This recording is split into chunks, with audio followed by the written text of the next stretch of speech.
Prince Charles declares war. The consolidation of global power begins now. Before I get into the details, if you're new to the Next News Network, hit the red button down below to subscribe, then tap that notification bell. When you do, we don't want you to miss an important report. So can the British royal family even legally declare war anymore? Apparently the answer is yes, if it's an invisible enemy like global warming. Prince Charles, he came out of his life of luxury to hobnob with the other wealthy global elites to consolidate global fascism and declare war this week, a move some may consider the behavior of the Antichrist.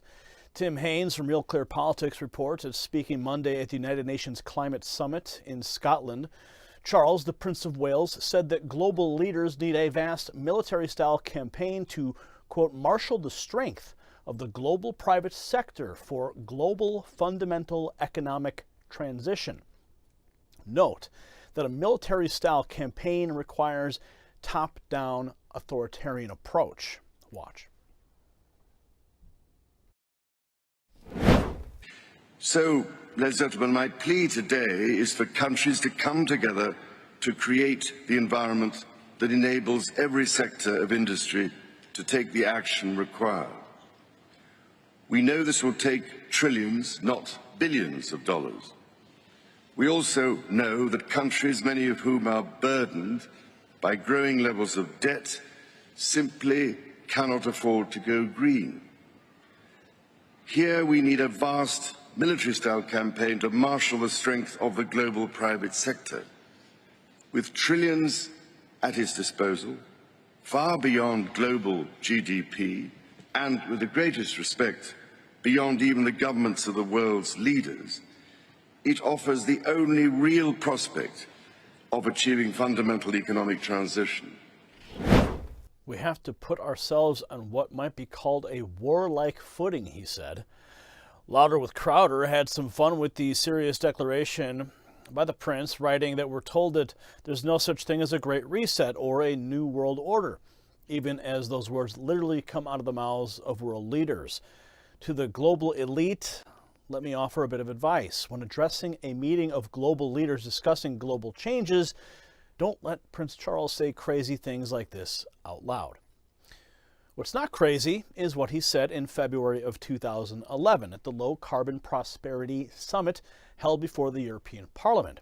Then the prince was lamenting on the impact of those who would deny the existence of climate change while slowing their agenda and accuse them of secretly conspiring to undermine and deliberately destroy the entire market-based capitalist system. Watch.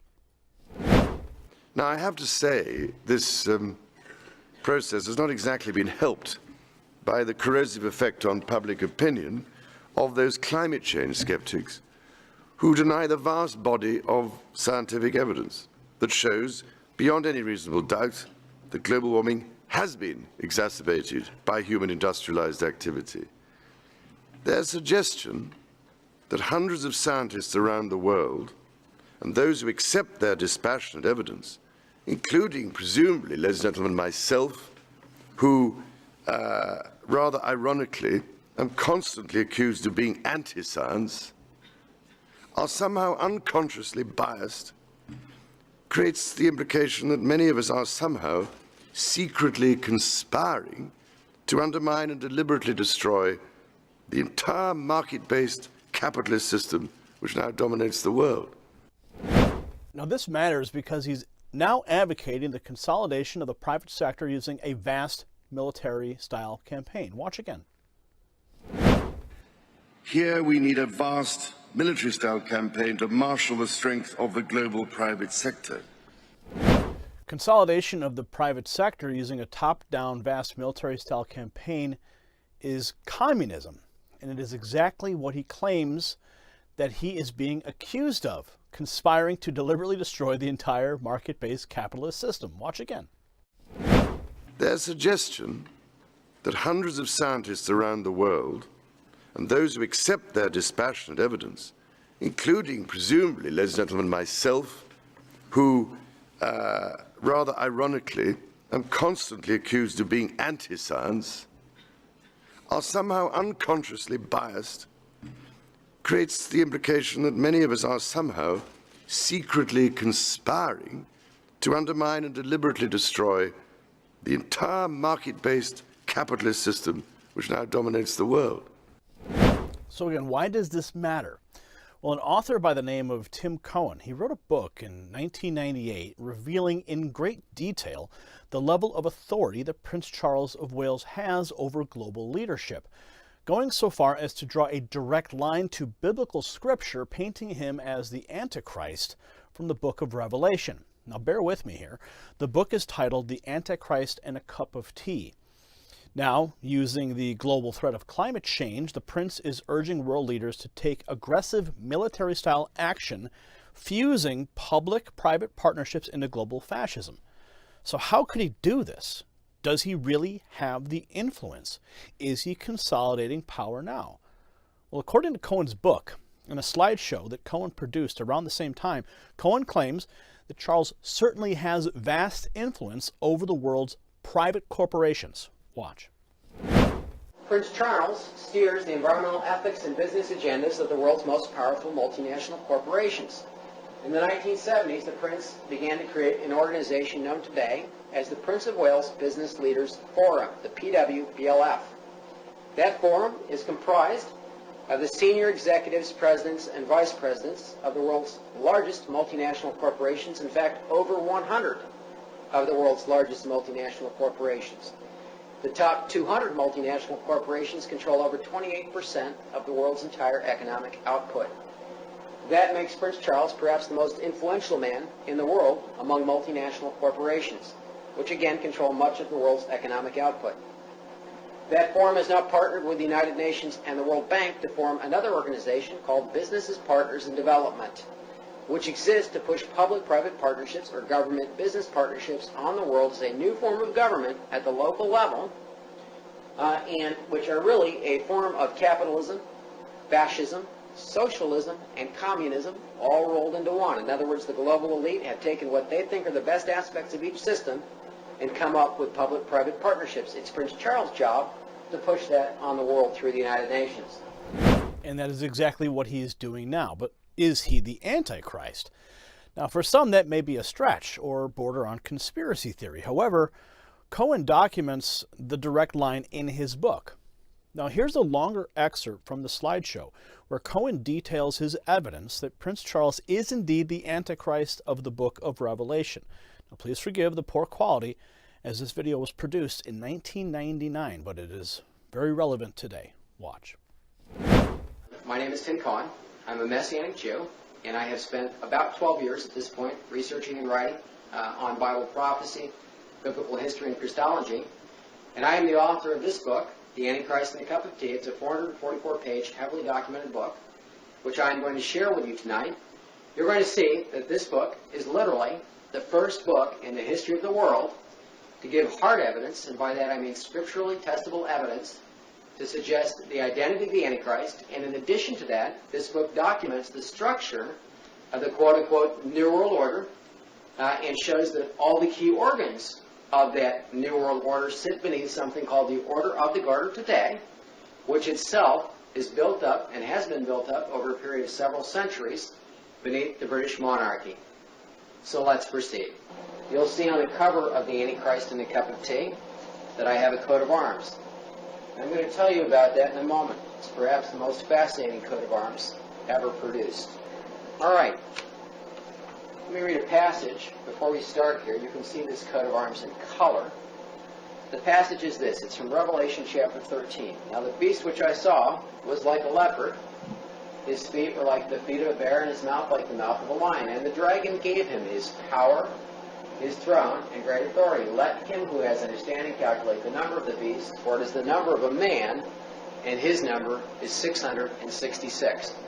Notice on this coat of arms, which happens to be the coat of arms of Prince Charles of Wales, that in the place of the normal line of England that we would see on a British royal coat of arms, you have a beast with exaggerated feet like the feet of a bear, body with proportions like the body of a leopard, and the mouth of a lion. Notice as well that in the lower right-hand compartment, there is a red dragon. And above that, a unicorn that has human eyes. In Daniel chapter 7 in the Old Testament, the Antichrist is referred to as the little horn with the eyes of a man. And I say the eyes of a man because you'll notice that it has a visible eye white, that the eye socket is not round, and that the eye is not one solid color. I'm going to show you Queen Elizabeth II's coat of arms, the achievement, heraldic achievement of Prince Charles' mother. Notice that on her coat of arms, she has a normal lion, not this beast with exaggerated feet or the body of a leopard or the mouth of a lion. This is an actual lion. Additionally, there is no red dragon, and the unicorn has an eye that is round, solid, not a human eye. And I'm going to show that in a blown-up version in a moment to clarify that, because this image is somewhat difficult to see. Again, here's the beast on the left-hand side, or dexter side in the heraldry of Prince Charles' coat of arms. Exaggerated feet like the feet of a bear, body like the body of a leopard, mouth like the mouth of a lion. Now, what we have just seen is that Prince Charles of Wales, in his personal coat of arms, bears the imagery that is prophesied in the book of Daniel, as well as in Revelation chapter 13. He has this beast described in Revelation 13. He has the red dragon described in Revelation 12 and 13. The red dragon gives this beast his seat, great authority and power. And then you have the little horn of the eyes of man. And in Daniel 7, that little horn of the eyes of man is said to have a body, and he is slain, ultimately, by Christ in context at his return. In other words, he is a unicorn with human eyes. The presence of this imagery should suggest to us that we ought to attempt to perform the name calculation. Again, it says, "Now the beast which I saw was like a leopard, his feet were like the feet of a bear, and his mouth like the mouth of a lion. And the dragon gave him this power, his throne, and great authority. Let him who has understanding calculate the number of the beast, for it is the number of a man, and his number is 666. That suggests very strongly to us that for the first time in history we can perform the name calculation in its required context. Again, it is said that it is the number of the beast, for it is the number of a man. The beast is present in the case of Prince Charles.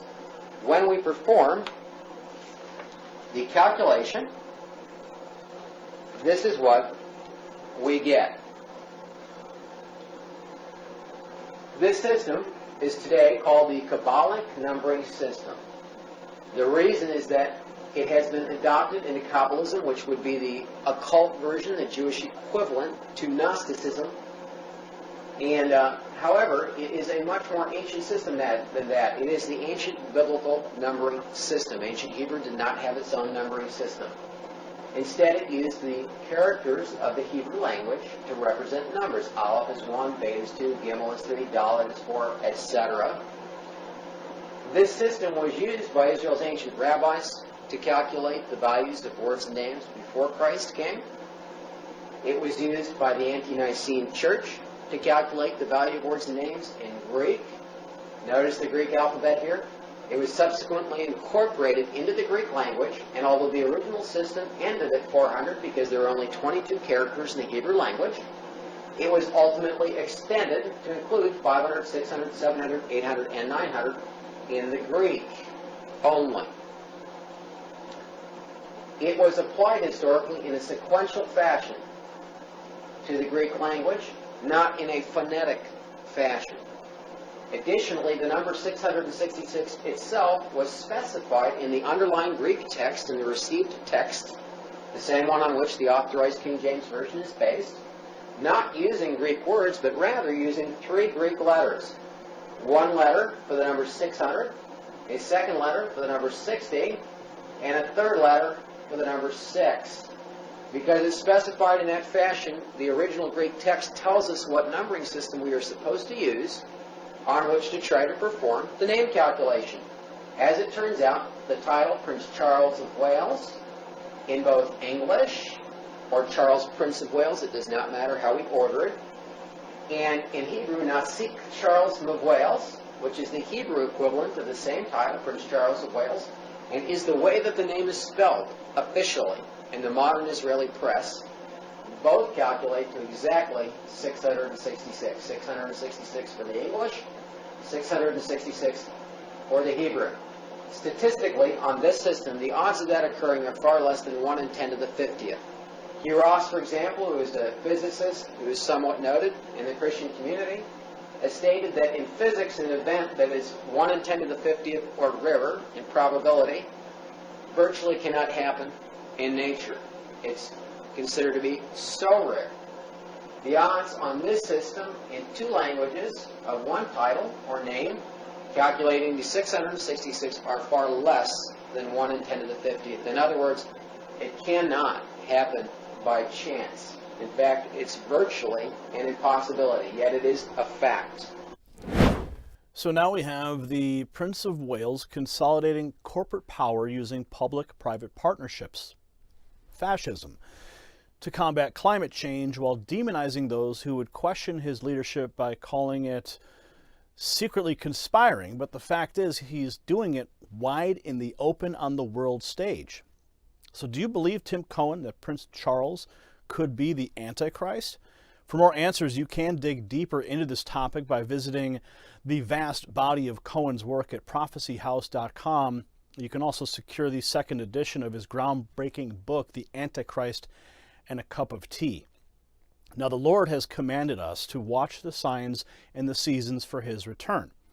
And without a doubt, what we are seeing unfold could be one of the seasons, or climate change. Now, nothing is scarier than a crowned prince who is deciding to make himself the new Lord of War and calling for the consolidation of power through his influence over public-private partnerships. Is this move worthy to be considered of the footsteps of the Antichrist? Only time will tell. Until then, watch. Comment below. We'll see you at the next report. For the Next News Network, I'm Gary Franchi. Thank you for watching that report. Now, if you've been keeping up with the news, you might have heard the word tapering being used.